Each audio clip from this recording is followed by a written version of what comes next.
Dulunya, usaha Teh Imas sering gagal total. Bukan karena malas, bukan karena bodoh.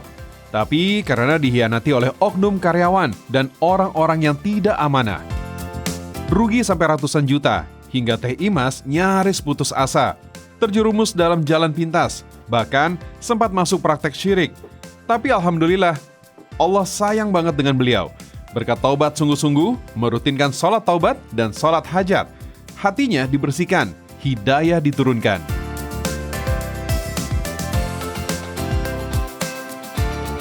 Nah, jadi apa yang mendasari Teteh pindah ke kebun yang ini? Yang di lahan dulu ya.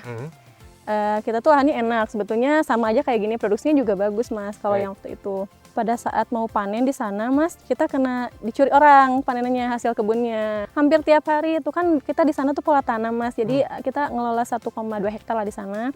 Ada tanaman brokoli, pokoknya tanaman eksotik aja semuanya tuh. Terus ada kol ungu, nah yang brokoli ini itu hampir tiap malam dicuri Mas Anop. Masya Allah bener-bener kayak aduh hampir bener-bener nyerah aja gitu udah. Sampai ada akhirnya yang coba deh ke orang pintar bilang kan gitu, suka ada orang yang bilang gitu. Sampai segitunya? Iya karena itu setiap hari Mas Anop tuh yang nyuri tuh bukan 1 orang 2 orang Mas Anop, tapi sekitar 10 orang gitu, banyak kan gitu, jadi kayak rombongan. Tujuh Langit, ia tak pernah menyangka selama berbulan-bulan dikhianati orang terdekat. Dalam gelapnya hati, beliau mulai kehilangan pegangan. Hingga ada yang menyarankan coba minta bantuan ke dukun. Dan sayangnya, ia turuti saran itu.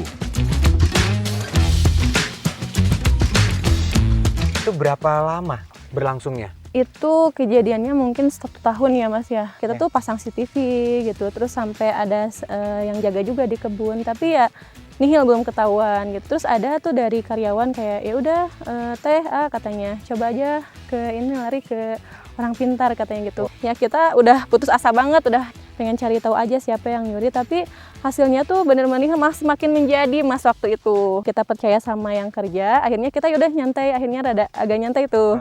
Taunya pas besoknya ke kebun itu brokoli tuh habis Mas. Sisa mungkin kita cuma panen 20 kilo, dari yang harusnya tuh 1 kintal lebih. Pejuang Langit, saya ikut terharu dan sedih mendengar langsung pahitnya perjalanan Teh Imas. Ratusan juta melayang itu memang menyakitkan. Berdoa dulu sama suami, udah kita sholat malam, mungkin kita kemarin sudah syirik, berlaku musyrik gitu ya, nggak percaya kepada selain Allah gitu kan. Berdoa ya Allah, bener-bener doanya tuh secara spesifik banget gitu.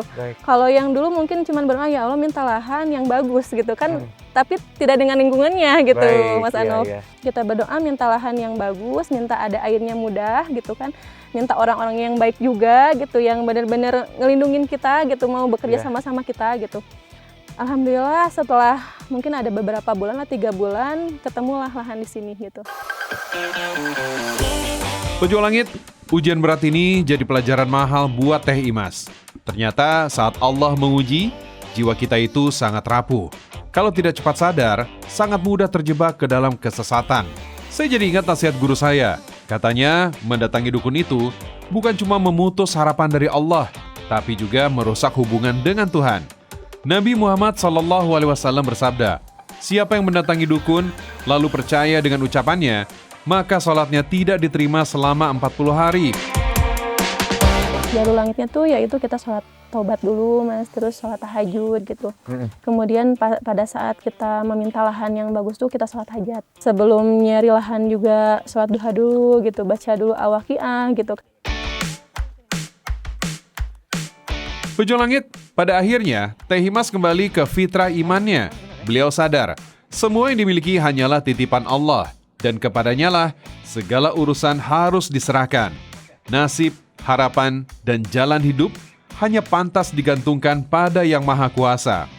Sejak itu, Teh Imas dan suami rutin menghidupkan sepertiga malam, melakukan sholat taubat dan sholat hajat, berdoa dengan hati yang lembut, memohon ampun, dan meminta pertolongan hanya pada Allah Azza wa Jalla.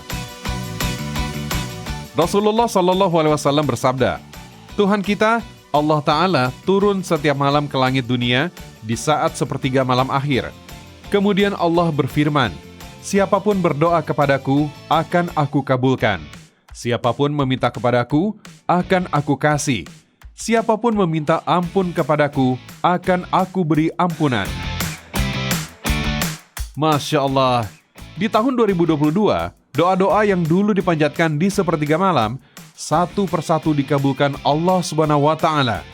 Teh Imas mendapatkan tanah perkebunan baru yang strategis. Alhamdulillah, hasil panennya melimpah dan usahanya makin diberkahi. Teh Imas itu dari kondisinya yang terpuruk itu sekarang bisa jadi duta petani milenial ya sekarang. Betul. Luar biasa loh. Ambassador. Jalan Allah untuk menaikkan derajatnya Teh Imas ini ya. Bisa betul. bilang kayak gitu ya? Betul.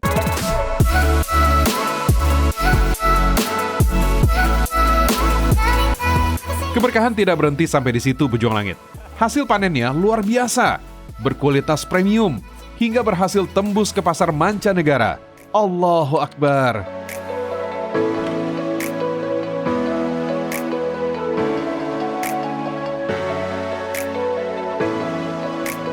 Alhamdulillah Teh ya. Tadi kan Teteh sempat cerita tuh pindah dari lahan yang pertama akhirnya pindah ke sini. Kalau perbedaannya alhamdulillah di sini lebih berkah Mas tentunya. Kita tuh harus benar-benar sabar dan sholat itu kuncinya Mas, benar-benar kunci usaha mau berhasil gitu. Dan ketika kita mau ke kebun tuh diusahakan berwudu dulu Mas. Wah. Berwudu dulu gitu, punya hadas wudu gitu. Terus aku biasanya kalau misalkan kayak benih nih, benih buncis, benih tomat tuh selalu disimpan di musola di rumah. Kita kasih doa-doa yang baik gitu biar kalau misalkan tumbuh jadi bagus pun alhamdulillah berkah gitu, keuntungan buat kami. Kalau misalkan ada yang gagal pun kita nggak pernah kecewa gitu karena segala sesuatunya melibatkan Allah gitu Mas. Apa yang dicapai Teh Imas adalah buah dari iman yang dipegang kuat, menggantungkan segalanya pada Allah Azza wa Jalla, Zat yang Maha Pengasih lagi Maha Penyayang.